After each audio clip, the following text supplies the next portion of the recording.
Welcome to Anowar Academy. Today in this video I will talk about verb. Verb is an important part of English sentence. Basically there are two types of verb. They are finite and non-finite verb. In this video I will discuss these two types of verb. So let's get started. At first let's know the definition of finite verbs. You know, finite verbs are the verbs which are changed according to the number and person of the subject and tense of the verb. That is, finite verbs are controlled according to the number and person of the subject and according to the tense of the verb. Let's see some examples of finite verbs. There are 4 sentences. In the first sentence, you can see there is a verb read.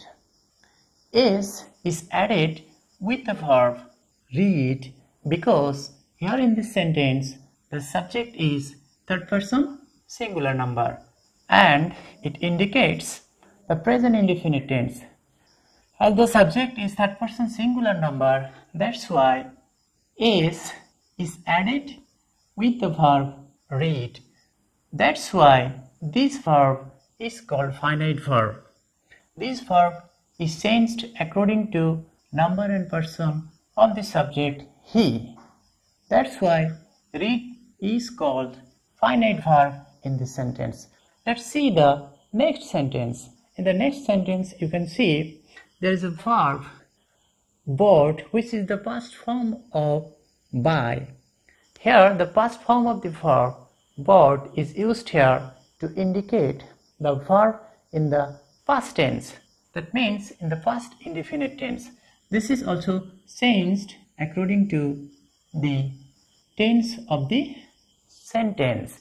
That's why this verb is called finite verb. In the third sentence you can see want. The verb want which is changed according to the number and person of the subject we. Here the subject we is first person singular. That's why there is no change in the verb. That means no s or es is added with the verb want. As this is changed according to the number and person of the subject, that's why this verb is called finite verb. In the last example you can see birds fly in the sky. Here the verb fly is changed according to the number and person of the subject's birds. As the subject birds is third person plural, that's why no s or es is added with the verb fly. As this verb is changed according to the number and person of the subject, that is why this verb is known as finite verb. I think you have understood the point. Let's now know about non-finite verb. At first you should know the definition of non-finite verb. Non-finite verbs are verbs which are not changed according to the number and person of the subject and tense of the verb. That is, non-finite verbs are not changed according to the change of the number and person of the subject. Let's now see some examples of non-finite verb. There are 4 sentences. In the first sentence, Rumpa likes to speak in English. Here, in this first sentence, you can see 2 verbs. One is like and another is speak. The first verb, like, is changed according to the number and person of the subject Rumpa. Rumpa is third person singular number. That's why s has been added with the verb like. But in the second verb, you can see there is no s or es with the verb speak. The first verb is changed according to the number and person of Rumpa, but the second verb is not changed according to the number and person of the subject.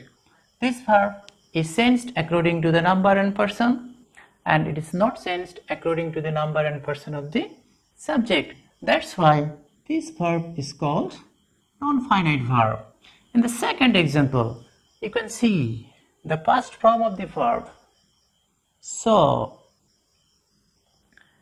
the present form of the verb is see. Here, past form of the verb is used to indicate the action of the verb in the past indefinite tense. That's why this verb is called finite verb. But in the second verb, you can see there is an ing with the verb, which is not changed according to the first verb. As this verb is not changed according to the finite verb, that's why this verb is called non-finite verb. In the third example, you can see two verbs. The first is loves and the second one is dancing. The first verb is changed according to the number and person of the subject she. That's why this is called finite verb. But the second verb is not changed according to the first verb. That's why this verb is called non-finite verb. In the last example, you can see two verbs, uses and made. The first verb is changed according to the number and person of the subject, my friend, but the second verb made is not changed according to the number and person of the subject. That's why the second verb is called non-finite verb.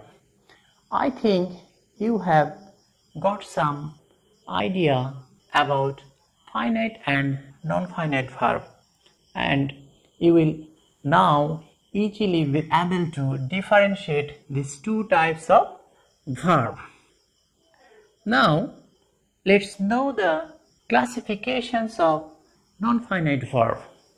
Non-finite verb is of three types, and they are: number 1, infinitive; number 2, gerund; number 3, participle. Once again, non-finite verb is of three types: number 1, infinitive; number 2, gerund; number 3, participle.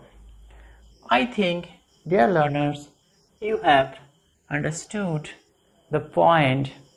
I hope you will now be able to differentiate between finite and non-finite verb very easily.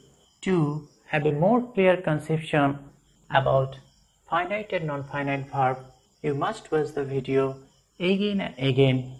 To get more videos, please subscribe to my channel. No more today. Thank you very much. Thank you all.